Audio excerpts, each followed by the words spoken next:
What first prompted you to get involved in missions, to either go or to give?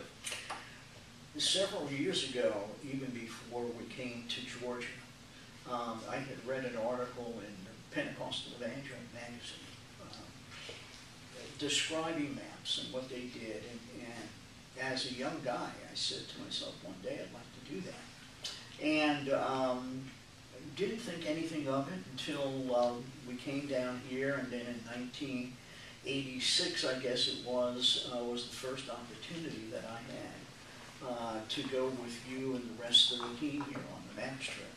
So it goes back several years when I initially got the prompting from the Spirit that was something that I was going to be involved in.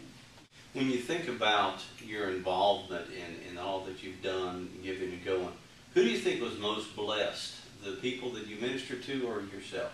Oh, I think the people that we ministered to certainly were blessed by our being there, but I came back with a new appreciation for what people in other countries and third world countries go through, and how little they have, and how much, because of that, how much they are dependent upon the Lord.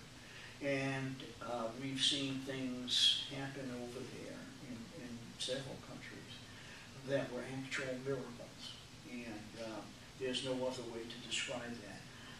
But certainly, I was blessed. I think the people that we helped were blessed, because many of the times there were no facilities that they had. They met just either out in an open field or somewhere like that, and they had no place to meet and to gather. And so I think it was mutually beneficial. I certainly was blessed by it. What is the most lasting impact that your involvement in missions has left on your life? The most lasting impact, I think, was the fact that I was able to, in just a small way, help some of these people to have a better understanding of the Lord, have a better understanding of His miracle working power. That's had a lasting effect on my life. And I've just enjoyed, in whatever small way I could, to help make some of these children's dreams become a reality. A lot of the children's homes or the children's missions trips that we went on, some children don't have any meal other than the one that they receive at the school we're working on, so that they only have the clothes on their back to wear. And so in just a small way, I felt like I was able to make just a small contribution. That's been a lasting impact on my life. If you were to just speak to the congregation, the people who are watching this, what would you say to those who are thinking about giving, thinking about getting involved in missions or going? What would you want to share with them? Well, I'd say to them that it will change your life. The thing that impacted me the most, I went on my first trip at a time when I was a very, very low point in my life. We had just lost our son Daniel. And I was really hurting in my own spirit.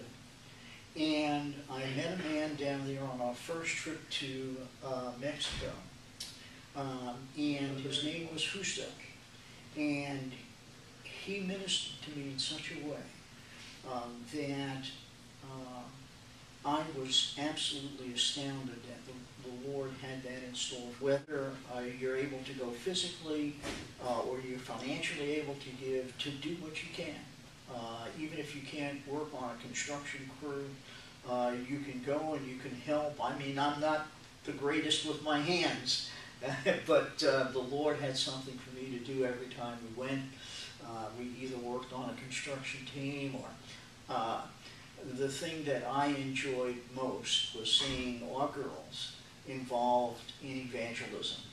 And I will never forget Charity going down there with her great big dog suit on and ministering to the people. I'm sure ministering to the little children, doing puppet shows.